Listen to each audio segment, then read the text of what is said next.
Three horses named Moose, Rasta and Alex have helped make a dream come true for our guest this week.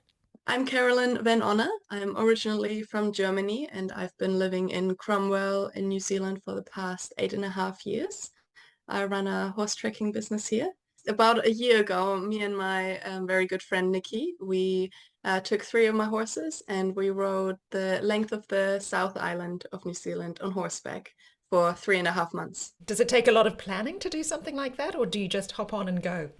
It does take a lot of planning for sure. I mean, we were talking about it for a long time, like for years, but the proper planning probably started about a year before we started the journey. And yeah, there was just a lot of talking to people that, do a lot of backcountry horse riding, and obviously talking to a lot of farmers and landowners, because most of the time we would ride through backcountry and through big stations and all that. How did the horses take the journey? Were there any problems with them getting lame?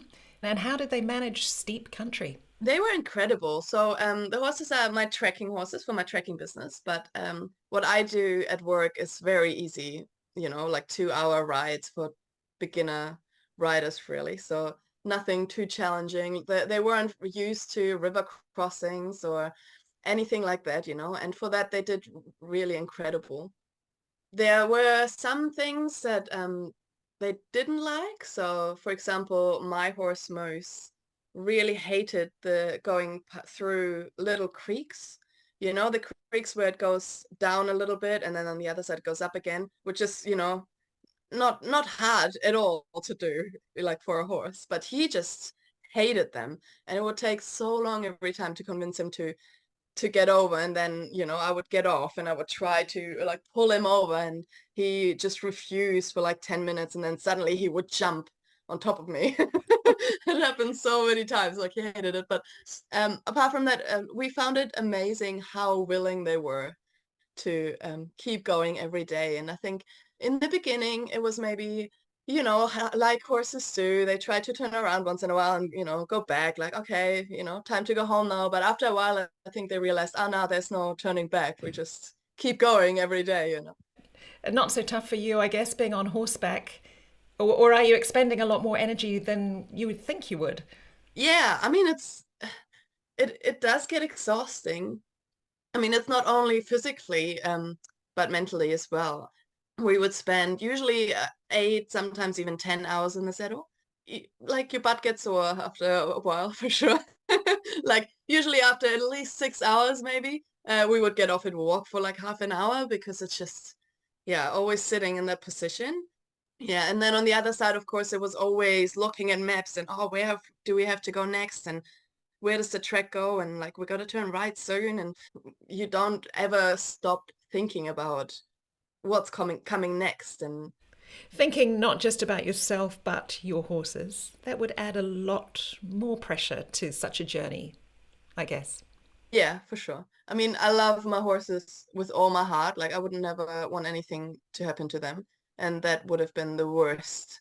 Like, the thing I worried about most was what if a horse hurt themselves? Because they can be quite fragile, right? If they hurt their leg and they can't walk anymore, and we're in the middle of backcountry, there's not much you can do. So I was very worried about that. But yeah, it worked out. Everything worked out and nothing major happened, no major injuries. What was the scariest moment of the trip? We had just come down from a saddle, and on that day we were gonna ride out back onto the road, and we had to ride on a hiking trail.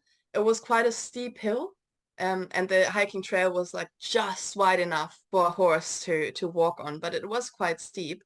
And the thing is, like on tracks like that, we would walk the horses, we wouldn't ride them. Nikki was leading Alex through, and that was fine. And then Rasta was in the middle, and he was meant to follow them, but instead of following them on the track, he went up the steep a bit, and he actually ended up falling over himself onto his back, and fell down this creek bed through like a lot of madagori bushes, those really prickly bushes. And those bushes stopped him from falling all the way down the hill, which was lucky. He was just lying on his back, like legs spread out wide open, like he couldn't move. We just tied the other two horses onto some bushes and tried to fight our way through the bushes to help him get out of there. And it took us probably like 20 minutes.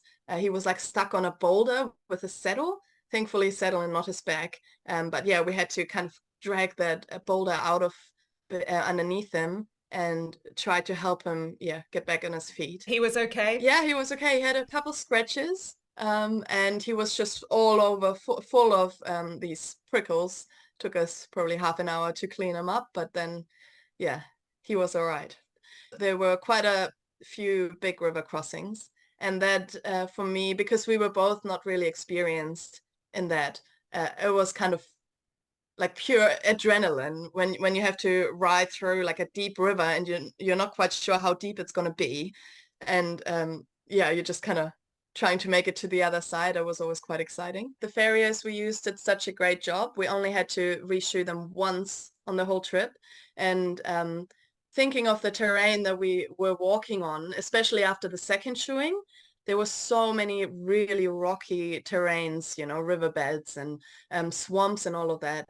And the shoes actually stayed on until they were so thin, so worn through, that the middle of the shoe split in half. 3 days before we finished, one of the shoes fell off. When people ask what was the best part of the trip, the first thing that comes to mind is the people that we met along the way, and they got to know, and everyone was just so nice to us and took us in, let us stay, even sometimes cooked us food, and we were just so incredibly grateful. We couldn't have done it without the help of all those people. Karolin van Onna reminiscing about her journey on horseback through the South Island last summer. She and Nikki had a support vehicle for supplies, including hard feed for the horses, which Caro says were vet-checked thoroughly for the trip. They ended up on the beach in Picton, a 1,500-kilometre trek from their starting point at Bluff. Take a look at the images Caro took on our webpage, rnz.co.nz/countrylife.